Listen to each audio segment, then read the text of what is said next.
musical linguistic objects.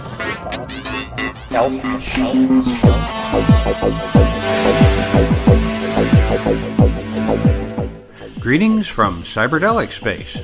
This is Lorenzo, and I'm your host here in the Psychedelic Salon. Well, by now you no doubt know that we've lost yet another of our esteemed elders, Ram Dass. He died peacefully at home in Maui on December 22nd, 2019, surrounded by loved ones. And in the weeks and months ahead, I'm sure that there are going to be a great many tributes to this incredible being, and I'm looking forward to watching and listening to them all. So, what can I do to add to this chorus, I asked myself. And as you'll hear in just a moment, Ram Dass considered himself to be a man of words. And in his honor, I can think of nothing better for me to do right now than to play one of my favorite talks of his. So now, here is Ram Dass in his own words. The wild geese do not intend to cast their reflection. The water has no mind to receive their image. If I could sing or play an instrument for you, I would sing and play an instrument for you. If I could dance for you, I would dance for you. If I could paint for you, I would paint for you.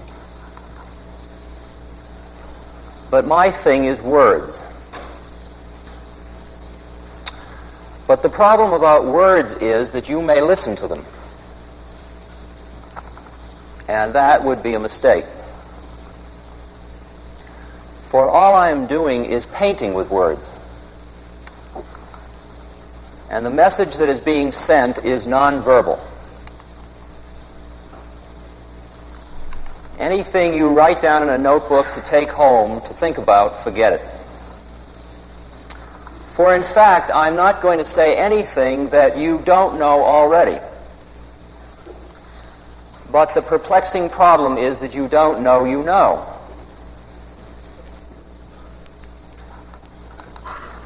Chung Tzu says, the fish trap exists because of the fish. Once you've gotten the fish, you can forget the trap. The rabbit snare exists because of the rabbit. Once you've gotten the rabbit, you can forget the snare. Words exist because of meaning. Once you've gotten the meaning, you can forget the words. Where can I find a man who has forgotten words so I can have a word with him? You don't have to try. You don't even have to listen. We just have to be together. And it'll all happen. It will all happen. Now, what I've just said thus far is almost heresy. For in a very obvious manner of speaking, especially since this is named after Dr. Hebb, whose research was on the human brain, we are in a temple dedicated to the worship of the rational mind. Even though God said, "Thou shalt take no other God but me," we did it anyway. And professors are the high priests. And here in this temple, I am saying to you that what you are seeking, that is bringing you here this evening, you will not find through your rational thought processes. It's as simple as that. St. John of the Cross said, all that the imagination can imagine and the reason can conceive and understand in this life is not and cannot be a proximate means of union with God. Just won't make it. Hafiz, the poet, said, O thou who art trying to learn the marvel of love from the copybook of reason, I am very much afraid you will never really see the point. The marvel of love from the copybook of reason. We are sharing a journey at this point. What draws us together is that for the most part we are Westerners who have experienced a set of shared experiences and who are at this point asking of themselves and that which is around them some shared questions. And it's only at the point that you ask the question that you can hear the answer. It is only at the point when it begins to dawn on you that maybe all of the methods you had available to you thus far aren't going to be enough. All we can do at this point is to share our journeys with one another. I certainly, in no even minute sense, come before you to proselytize, because the Bhagavad Gita, Krishna says, he that teaches those that do not want to hear is performing an immoral act. And besides, they can't hear it anyway. So it's only when, in Sanskrit, they call it virag, when there is a certain amount of feeling of the falling away of worldliness, of the pull of certain things, that you're ready to hear another message. And I'm going to share with you my own experiences thus far in my journey,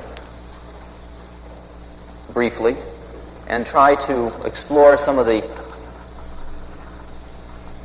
implications of them. As I say, the likelihood that anybody in this room will ever go my trip, wear a dress and grow a beard and become sexually continent and live in the Himalayas, that's just a trip. It's a groovy trip, but it's a trip, and it's unique to the fact that that's suitable for me at this moment. Each pilgrim on the path has to find his own way. However, all paths lead to the same place.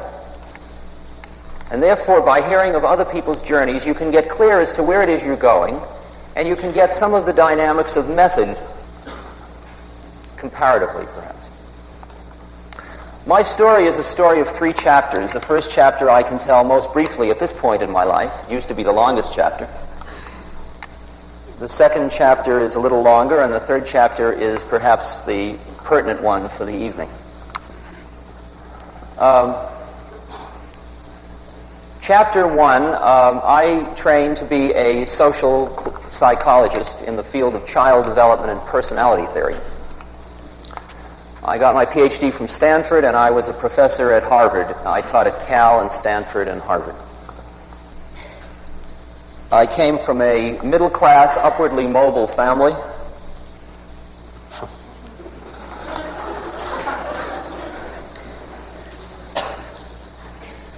And I got my PhD primarily out of fear.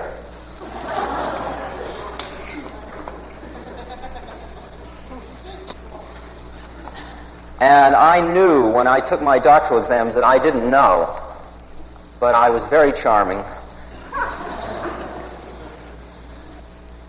And when I got to Harvard, I assumed that now that I was in one of the inner temples, I would know. And I taught hip courses. I taught Freud and human motivation, clinical pathology. And I went to the first faculty meeting, and they had high tea at 3:30.